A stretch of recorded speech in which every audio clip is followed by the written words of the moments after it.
It's good to be back home. Nicole and I had a great visit, and so many people love baby Noah already.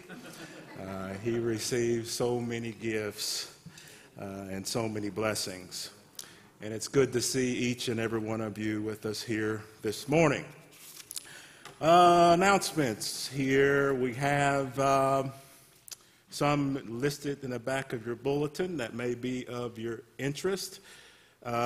September is Recovery Awareness Month, and I plan, with the help of the Lord, to have a special Recovery Awareness Sunday service next Sunday to help bring awareness to how important it is for us to know what people go through when they are trying to recover from some type of addiction.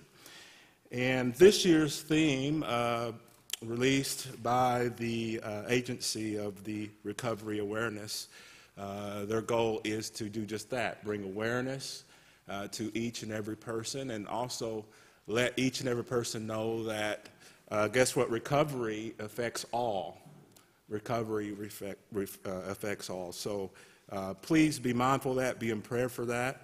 Also, Tiffany has prepared a very beautiful bulletin board in the hallway back here between the church offices and the fellowship hall with lots of information on that. So if you have the chance, go back and be educated, and become aware. We will have a council meeting today following the service. We'll get back to book studies and Bible studies, which are on Mondays and Tuesdays listed there, and it will be in the fellowship hall. Choir practice will be Wednesday at 7 p.m. The choir has started to prepare for the Christmas cantata. Also, the backpack program is asking for Chef Boyardee, SpaghettiOs, and ravioli, if you would like to contribute and donate to that. I also want to say thank you for Rick and all that he did to ensure that each and every one of you had a wonderful time last week. Last I looked on Facebook, I think we had about 800 viewers.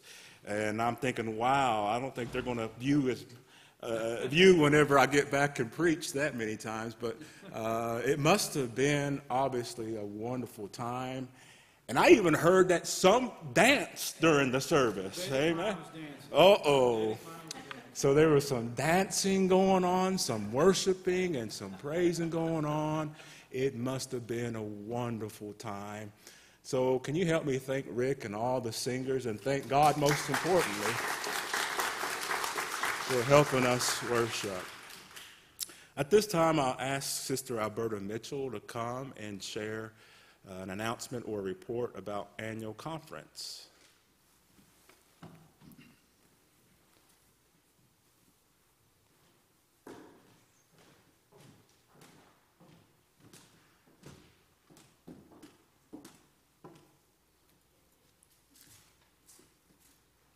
I can get unhooked from this mask. I'll try not to take up all your preaching. Good morning. This year, due to COVID restraints, conference could not be held at Lake Junaluska as normally. So we had a very abbreviated conference at Meadowview Conference Center in Kingsport, Tennessee. And on Friday, August 27th, the annual memorial service was held at First Broad Street United Methodist Church. And at 7 o'clock, the service of ordination and commissioning was held also at First Broad Street. There were 10 candidates ordained as elders and 13 commissioned as provisional elders, including our own Reverend Timothy Robinson. Excuse me here.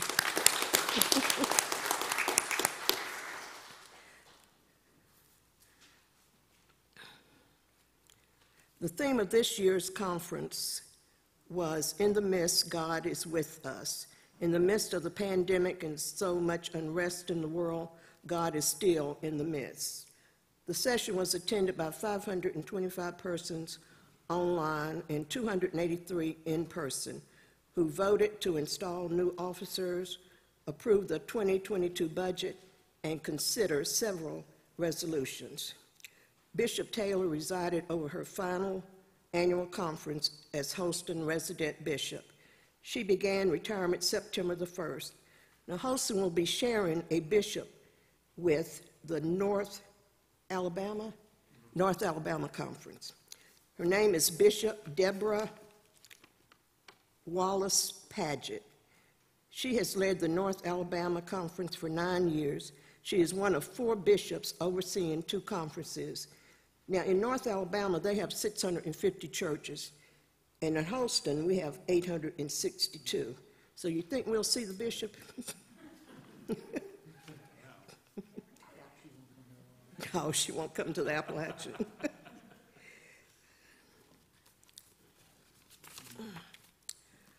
Following the worship and communion, business began by voting in favor of changing standard rules of order to allow members attending virtually to be able to vote online.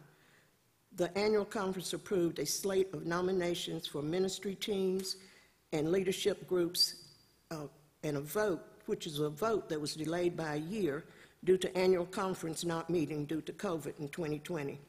Proposed budget of $8.7 million was approved by a majority vote of 94%. The conference approved by 88% a vote to a salary increase to the district superintendents for 2022.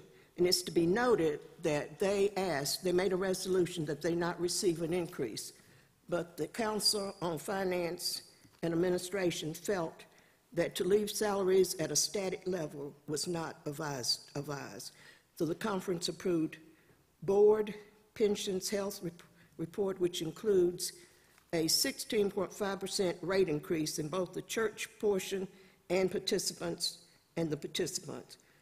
The conference voted by 68% for the Council for Finance and Administration to refer a resolution call for informational meetings in all of Holston churches to explain the protocol for separation for the denomination with representation from the WCA. And if any of you, which is the Wesleyan Covenant Association, if you want to know more about that, I refer you to Pastor Timothy.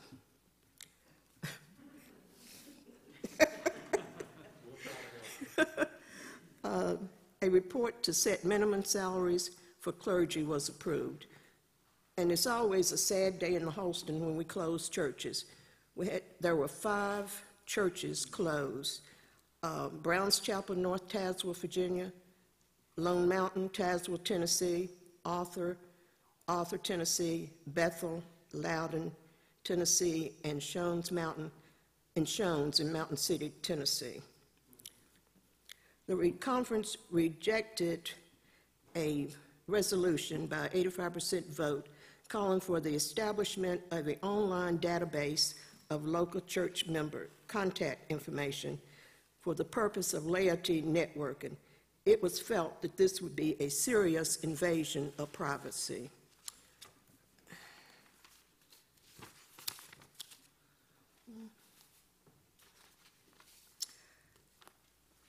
It was also voted to hold annual conference in 2022 at Lake Junaluska, North Carolina, which is a traditional site. The change for children offering totaled $33,076. And I think Trinity submitted a check for $460 for change for children, which is used to support children's ministries. $5,083 in food, health, and school kits valued at $123,823 collected by Holston churches was shipped to Liberia and Zimbabwe.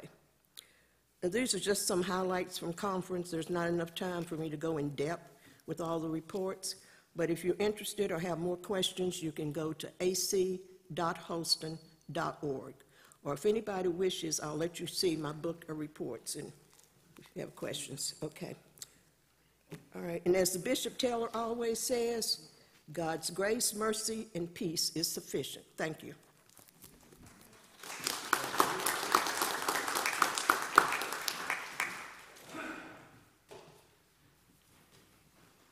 Thank you, Alberta, for that wonderful report.